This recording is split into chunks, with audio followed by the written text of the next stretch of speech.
नमस्कार दोस्तों, मैं सुजीत स्वागत करता हूं अपने YouTube चैनल में। आज हम सीखने वाले हैं एक्सपोजर कंडीशन IS 456 के अकॉर्डिंग हमें एक्सपोजर कंडीशन के बारे में आज जानेंगे। एक्सपोजर कंडीशन होता क्या है, ये क्यों जरूरी होता है, ये कितने टाइप के होते हैं, इसके फायदे नुकसान एडवांटेज डिसएडवांटेज। एक्सपोजर कंडीशन को जानना क्यों जरूरी होता है हर एक बड़े लेवल के इंजीनियर को। शायद ही ये बात आपको यूट्यूब पे कोई न कोई बताएगा।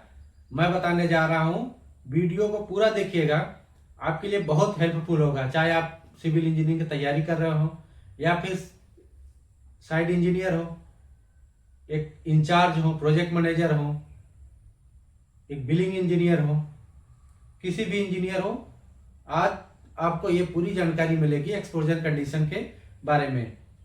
तो पहले हमारा टॉपिक का नाम है एक्सपोजर कंडीशन IS 452 के अकॉर्डिंग। देखिए, एक्सपोजर कंडीशन होता क्या मैं बताता हूँ।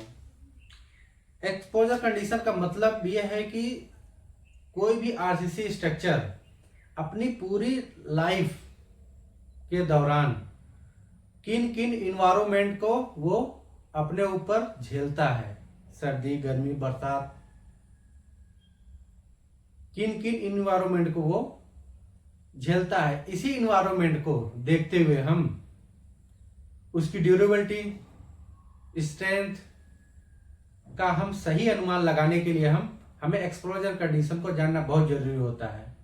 इसी के अकॉर्डिंग हम कंक्रीट ग्रेड भी तैयार किया जाता है। एक्सपोजर कंडीशन के हिसाब से हम कंक्रीट ग्रेड भी तैयार करते हैं। जैसे कंक्रीट ग्रेड M20, M25, 30, 40 होता है, तो इसी के अकॉर्डिंग हम कंक्रीट का ग्रेड का तैयार करते हैं। एक्सपोजर कंडीशन क्या है मालूम पड़ गया। अब जानेंगे एक्सपोजर कंडीशन हमें क्यों जरूरी होता है। एक्सपोजर कंडीशन में क्यों जरूरी होता है। एक्सपोजर कंडीशन से हम बिल्डिंग की स्ट्रेंथ पता कर सकते हैं, कंक्रीट का सही ग्रेड हम तय कर सकते हैं, स्टील को कोरोजन से बचा सकते हैं, बिल्डिंग की ड्यूरेबिलिटी हम सही तरीके से हम आइडेंटिफाई कर सकते हैं, और मेंटेनेंस कास्ट को हम कंट्रोल कर सकते हैं। ये सब चीजों के लिए हमें एक्सपोजर कंडीशन जरूरी होता है। चलिए हम बात करते हैं एक्सपोजर कंडीशन कितने टाइप के होते हैं। Type of exposure condition. Exposure condition 5 type के होते हैं। माइल्ड, मिड, पहले से हम चालू करते हैं माइल्ड एक्सपोजर। माइल्ड एक्सपोजर होता क्या है, इस तरह का वातावरण इन्वायरमेंट कहाँ मिलता है, इन तरह का इन्वायरमेंट मिलता है हमें रूम के अंदर, kitchen, latrine, bathroom, bedroom, hall, indoor rooms, column, उसकी RCC, उसके कॉलम, क्योंकि इनको बहुत ज्यादा न कभी बारिश का, न गर्मी, न सर्दी, किसी भी वातावरण के संपर्क में नहीं आते हैं, नॉर्मल कंडीशन में रहते हैं, तो इसको बोलते हैं माइल्ड एक्सपोजर। माइल्ड एक्सपोजर में हम लिख सकते हैं जैसे कि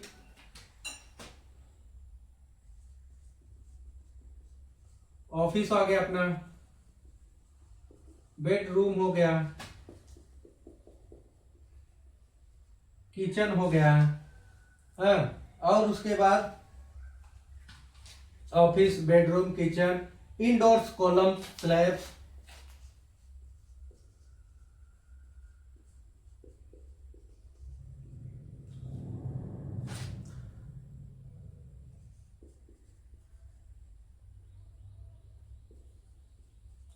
ये इंडोर के हमारे, जैसे ऑफिस का स्लैब हो गया, बेडरूम का हो गया, किचन का हो गया, इंडोर्स, कॉलम, उसके स्लैब। तो इसका मिनिमम RCC ग्रेड कितना होना चाहिए,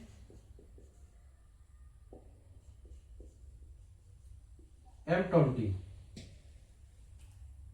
इस कंडीशन में हमको मिनिमम RCC ग्रेड M20 रखना चाहिए। अब हम आ जाएंगे मॉडरेट एक्सपोजर।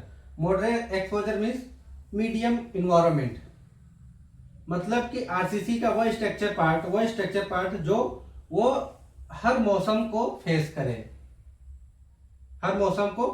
करे, चाहे सर्दी गर्मी बरसात पानी का भी हो, हर मौसम को फेस करे। ये कहाँ मिलता है, हल्की बारिश वाले क्षेत्र में, जहां पर वाष्पीकरण भी होता है कंडीशनर वाले क्षेत्र में, और उसके बाद पानी से संपर्क वाले क्षेत्र में, जैसे क्या हो गया अपना एग्जाम्पल हम देते हैं, वाटर टैंक,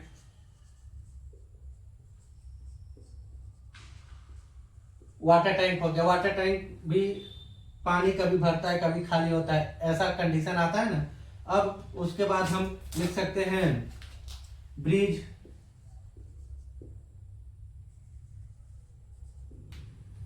और उसके बाद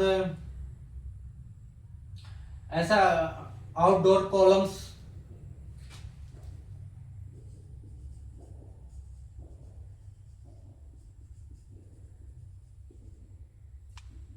ground beam, ground beam, underground structure जैसे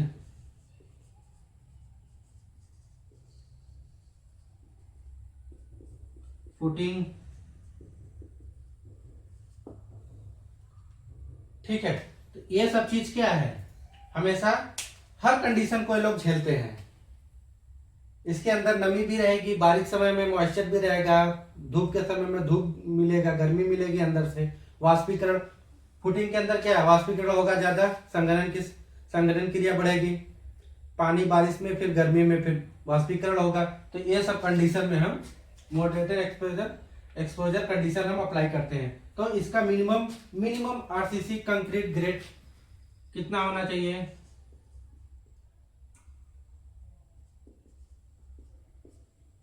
M25।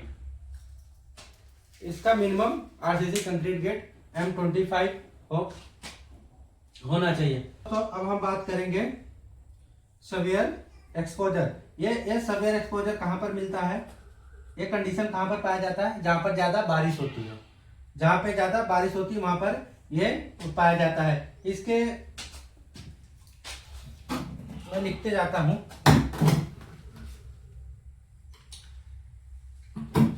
जहां पर ज्यादा बारिश होती है या फिर ज्यादा पानी के संपर्क वाले क्षेत्र में, जैसा अपना हो गया वाटर टैंक हो गया, ठीक है,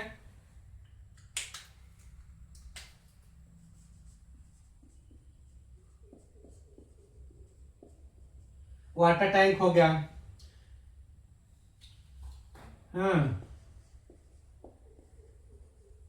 ब्रिज में, और उसके बाद हम वहां पर कोस्टल बिल्डिंग जैसे होती है,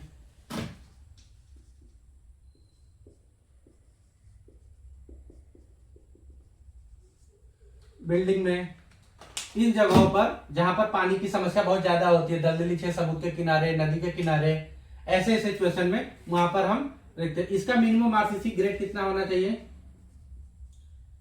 M30।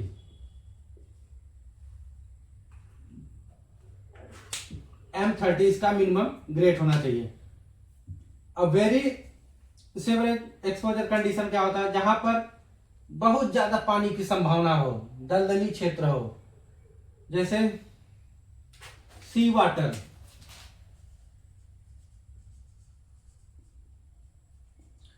समुद्री पानी, और फिर उसके बाद हमारा आ गया ड्रेन आ गया, और उसके बाद जहां पर हैवी रेन होती है,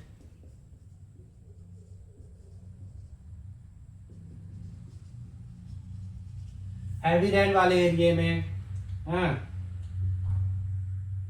और उसके बाद आप एग्रेसिव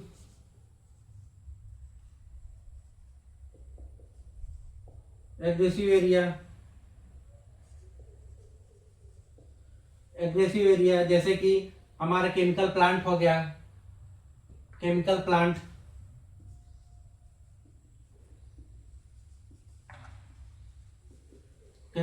या स्टोर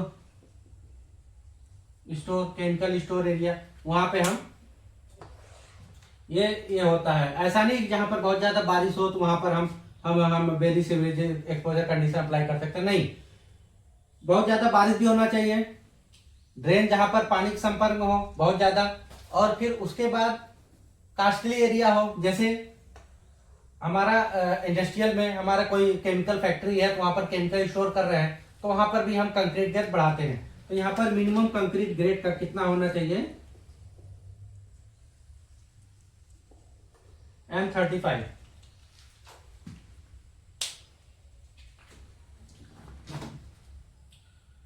अब हम बात करेंगे, यह हमारा है एक्सट्रीम एक्सपोजर कंडीशन। ये कहाँ मिलता है, ये हमें मिलता है सी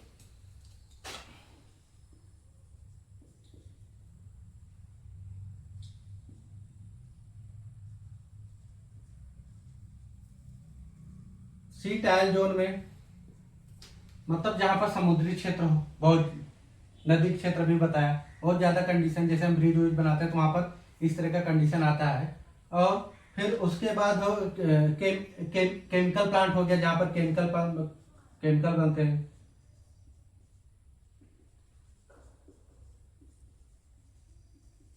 केमिकल प्लांट हो, एसिड स्टोरेज, जहां पर हम एसिड स्टोर करके रखते हैं,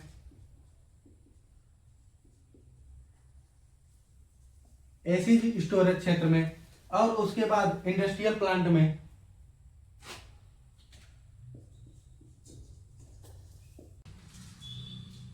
इंडस्ट्रियल प्लांट जहां पर इंडस्ट्रियल का प्लांट बनता है इंडस्ट्रियल क्षेत्र में, वहां पे हम इस तरीका का अप्लाई, ये हम कंडीशन मानते हैं एक्सपोजर, एक्सट्रीमर एक्सपोजर कंडीशन। अब इसका हमारा मैक्सिमम आरसीसी ग्रेड कितना होना चाहिए, मिनिमम M40 का हमको यहाँ पर आरसीसी ग्रेड देना चाहिए। अब बात करते हैं एक्सपोजर कंडीशन का सिविल इंजीनियरिंग पर क्या प्रभाव पड़ता है। एक्सपोजर कंडीशन का सिविल इंजीनियरिंग पर क्या क्या प्रभाव पड़ता है, देखिए हमारा कंक्रीट ग्रेड पर क्या इफेक्ट पड़ता है। कंक्रीट ग्रेड पर कैसे इफेक्ट डालेगा, अगर कंडीशन बहुत ज्यादा अच्छी है तो नॉर्मल कंक्रीट ग्रेड यूज करेंगे, कंडीशन बहुत ज्यादा खराब है तो वहां पे हम कंक्रीट ग्रेड बढ़ाएंगे। पीसीसी का भी ग्रेड M20 M25 करते हैं कहीं ऐसे सिचुएशन में। अब कंक्रीट कवर, एक्सपोजर कंडीशन के हिसाब से हमें कंक्रीट कवर भी बढ़ाया जा सकता है ताकि हमें स्टील पर कोरोजन न लगे, ठीक है। वाटर सीमेंट रेशियो हम कम कर सकते हैं, क्योंकि अगर बहुत ज्यादा कहीं पानी वाला क्षेत्र है वहां पर हम बहुत कम पानी वाटर करके चलेंगे, रेशियो वाटर सीमेंट रेशियो, क्योंकि वहां पर ऑलरेडी पानी की समस्या है, मॉइस्चर की समस्या है, तो उसमें वो सही हो जाता है। और सीमेंट कंटेंट वेदर के अनुसार हमको बढ़ाना पड़ता है। नॉर्मल कंडीशन है तो M20 के लिए 300 kg हम अपना सीमेंट हम रख सकते हैं 1 m³ में। अगर सीमेंट कंटेंट अगर वेदर के इन्वायरमेंट के हिसाब से हमको वहां पर बढ़ाना पड़े, कोस्टली एरिया, एसिड वाले क्षेत्र है, दलदली क्षेत्र है, इस तरीके के क्षेत्र में सीमेंट कंटेंट बढ़ाना पड़ेगा, सीमेंट क्वांटिटी बढ़ जाएगी और उससे हमारी ड्यूरेबिलिटी पर इफेक्ट पड़ेगा। क्योंकि अगर इस तरीके इस कंडीशन को हिसाब से, एक्सपोजर कंडीशन के हिसाब से अगर हम बिल्डिंग का स्ट्रक्चर खड़ा करते हैं तो उसकी ड्यूरेबिलिटी बढ़ती है, उसकी लाइफ टाइम बढ़ जाती है, तो ये चीज इफेक्ट करता है। अब दूसरा एक्सपोजर कंडीशन के क्या क्या फायदे हैं। एक्सपोजर कंडीशन के यही फायदे हैं कि हमारी बिल्डिंग की ड्यूरेबिलिटी बढ़ती है, बिल्डिंग का स्ट्रेंथ बढ़ता है, कंक्रीट हमको ग्रेड सही मिल जाते हैं, स्टील को कोरोजन से बचाया जा सकता है, तो ये हमारे फायदे हो गए। इसके अगर हम इस चीज को अगर इग्नोर करते हैं तो क्या होगा, इस चीज को इग्नोर करेंगे तो कंक्रीट हमारी खराब होगी, स्ट्रक्चर हमारा टूटने लगेगा, स्टील में कोरोजन आने लगेंगे, मेंटेनेंस चार्ज बढ़ जाएगा, क्रैक डेवलपमेंट होने लगेगा कहीं कहीं। तो ये सब चीज को हम देखने के लिए एक्सपोजर कंडीशन अप्लाई करते हैं। तो दोस्तों ये हमारा एक्सपोजर कंडीशन है, इसको आप नोट कर लीजिए कहीं या कहीं लिख लीजिएगा, आपके लिए बहुत ज्यादा जरूरी चीज है। तो दोस्तों वीडियो देखने के लिए आपका बहुत बहुत धन्यवाद, और वीडियो अच्छी लगी हो तो वीडियो को लाइक करिए और चैनल को सब्सक्राइब करिए। इसका स्क्रीनशॉट लेना है तो ले लीजिए।